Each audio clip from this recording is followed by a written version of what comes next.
Bonjour tout le monde et bienvenue dans cette toute nouvelle vidéo toujours consacrée au spin-off, Solo, Star Wars Story, chargé de vous présenter peut-être pas l'ensemble mais tout du moins une grande partie des easter eggs plus ou moins visibles dans le film. Sur ce, pas la peine de blablater pendant 3000 ans car nous allons pouvoir commencer. Les premiers clins d'œil dont j'aimerais vous parler, ce sont ceux concernant des personnages plus fréquemment utilisés dans l'univers étendu.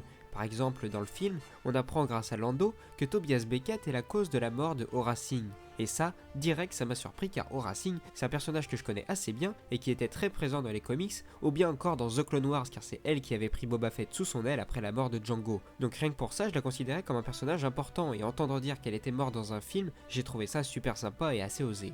De la même manière, au début du film, le personnage de Val fait remarquer à Beckett qu'elle ne fait pas confiance à Solo et qu'ils auraient mieux fait d'engager Bossk.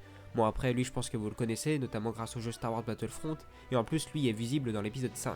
Bon à partir de maintenant on va y aller scène par scène si vous le voulez bien car ça sera plus simple pour vous situer et pour moi pour vous expliquer tout ça. Si vous vous souvenez bien, au début du film, Han pour apporter du poids lors de sa négociation avec Lady Proxima sort un détonateur de sa poche. C'est évidemment un clin d'œil à ce que tentera des années plus tard Leia dans le Retour du Jedi. Par la suite, Han se fait engager dans l'armée impériale et est donc envoyé sur Carida.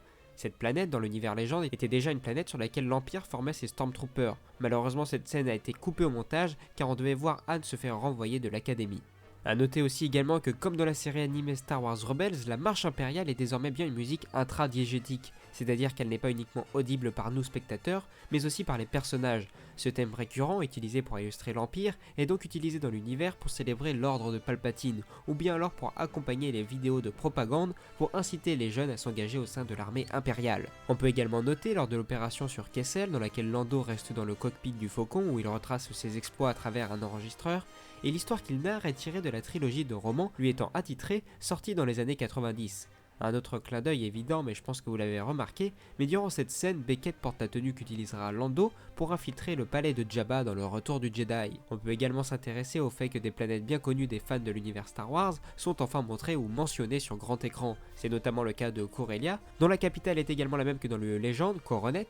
Gli Anselm, la planète des Naotolan, est également mentionnée à plusieurs reprises par Tobias Beckett, et c'est assez marrant parce que seulement une semaine avant la sortie du film, je vais vous présenter une vidéo dans laquelle je parlais de cette planète et de son espèce. La planète Mimban, quant à elle, présente au tout début du film, est tirée du premier roman qu'ait connu l'univers étendu, Splinter of the Mind Eyes.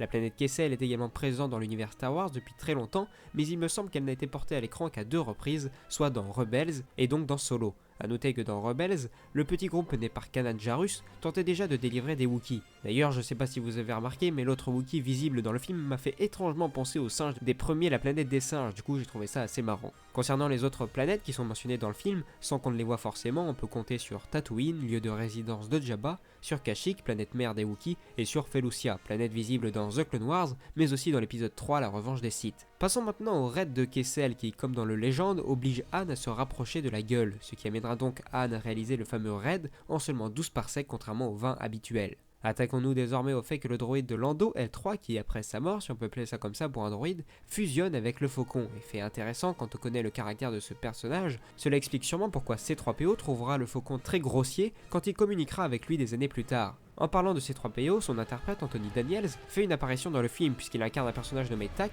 visible lors de la révolte sur Kessel, et c'est lui qui demandera à Sagwa, l'autre Wookiee, de le suivre.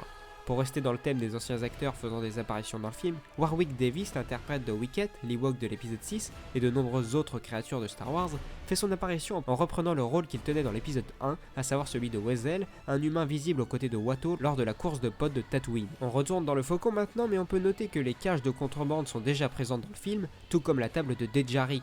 Et enfin, concernant les fameux dés, on ne sait toujours pas d'où ils viennent, si ce n'est qu'ils servent de porte-bonheur à Han Solo depuis de nombreuses années maintenant, car il les possède déjà dès le début du film, et qu'ils ne lui ont donc pas servi à gagner le Faucon au sabbat, comme certains le prévoyaient. On va maintenant parler de la scène du film. Bon après je vais pas m'attarder 15 ans dessus, mais je vous invite à aller voir cette vidéo si vous voulez de plus amples explications. Mais le film, grâce notamment à ce personnage, nous permet de faire le lien avec les organisations criminelles présentes dans l'univers étendu de Star Wars, comme le syndicat des Pikes, ou bien encore le cartel des Hutt.